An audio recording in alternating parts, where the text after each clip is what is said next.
Fan service is material in a work of fiction that is intentionally added to please the audience. And in this case, the material that is typically added is sexual. This term originated in Japanese in the anime and manga fandom, beginning in the 70s, with Cutie Honey and later continuing with the other magical girl shows. Fanservice in manga became more risque. Then by the 80s, fanservice became full frontal nudity and shower scenes because of the standards in anime. By this time, bikini shots and topless scenes were popular even in the US with the Return of the Jedi in 1983. The creator of Neon Genesis Evangelion wanted to give his fans something to drool over every episode as that series aired in the late 90s. Fanservice really took off when the VHS and DVDs became more viable and shows no longer had to censor with the family in mind. Fanservice is PG-13 and usually aired at keeping the audience engaged to boost the ratings, which over time has become normalized. This is especially common in shonen genre, which is aimed at adolescent boys. It has now gotten to the point where it has become excessive in some series.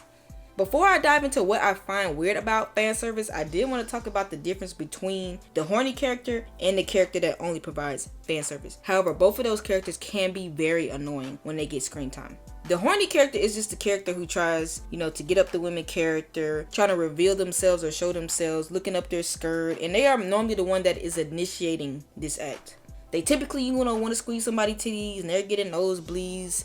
They don't go through with it or someone stops them. Now for the fan service character, you just so happen to fall and now insert main character here is bracing you by touching up on you. They so happen to have the wind blow up their skirt and now the schoolboys behind her saw her panties.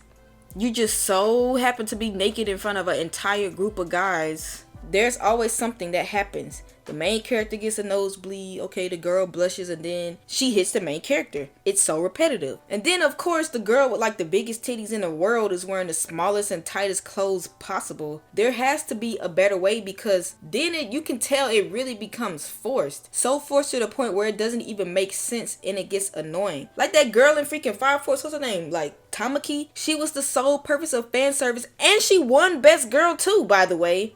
It gets so bad during the fight. It got so bad during that fight towards the end of season 1 and she literally won because of fan service. She caused like her enemies to have a nosebleed. I was done after that. Like I was literally done. I knew what type of timing she was on, so ever since that moment when I saw her, I'm skipping ahead because I'm not trying to really see all that. I knew she wasn't going to provide me with anything else. I almost dropped Food Wars because folks wanted to rip their clothes off. Fully naked and everything. I mean, of course they had like clouds blocking, but like I could see girl whole entire side boob. And they did this off rip first episode too. When people tell me they dropped that show, I don't even blame them because look at how they acting over eggs and rice. I know these are the most outrageous examples, but to see it every episode is so off-putting. Not even every once in a while. And then we have the people that defend fan service. Like, bro, sorry, I'm not trying to see her freaking titties bouncing in slow motion as she walks down the steps. Like, what?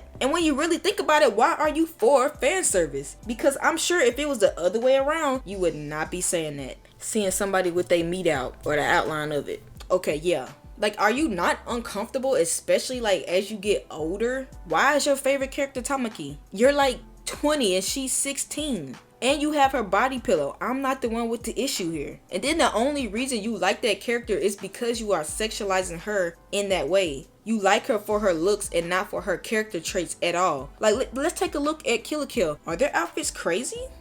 Yes, but at least the characters are providing some type of substance instead of taking it away. You like them for them. Lastly, because of the majority of the time it takes away from the tone of the show. Something real serious could be happening and then you want to freaking have freaking boob jokes. That's not freaking funny and the timing is not right. You can make a character with big boobs who just so happens to have big boobs and that not being the main focal point of that character. You can look at Tsunade. Everybody knows. Even with the horny characters, they cannot just walk around being the horny character and that's all they have going for them because then they can become annoying. That's why I don't like Mineta from My Hero. You really don't contribute that much to anything and the few times I do see you, you trying to peep on the girls. Like that's just not a good look for your character to be so shallow. I'm watching a show called Psyche and they have one of those horny characters. Yes, he makes jokes about using his ghost to see the color of the girl's underwear, but he has personality. He brings other things to the table, and that's not all he does. It's not his entire character.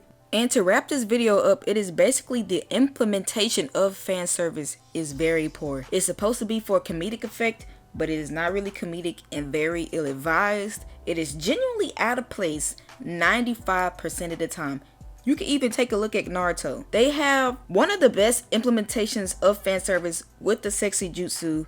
They also have their moments to, joke around about stuff like that. And it always happens at the right time without taking away from anything. Naruto doesn't really have that big out-of-pocket moment, questionable moments from how they draw the characters, how the characters act, look, and how they are perceived. And this is still a great show without fan service. And fan service can also come off as sexist. If the only way you can get a guy to like a female character is by objectifying her, then that's not very good writing, and that is a very dense way of going about things. Let's take a look at Mereoleona from Black Clover. She is a character that everybody likes because of her personality.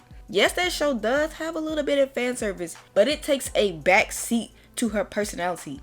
She is one of the most powerful people on the show, and she has some good feats on top of that. She has a very explosive and dynamic personality, and we love her because of that. She was literally getting 4-on-1, and she still won talking about some next, so it can be done. Those characters that are only there to fill the role of a fan service, male or female, are weird.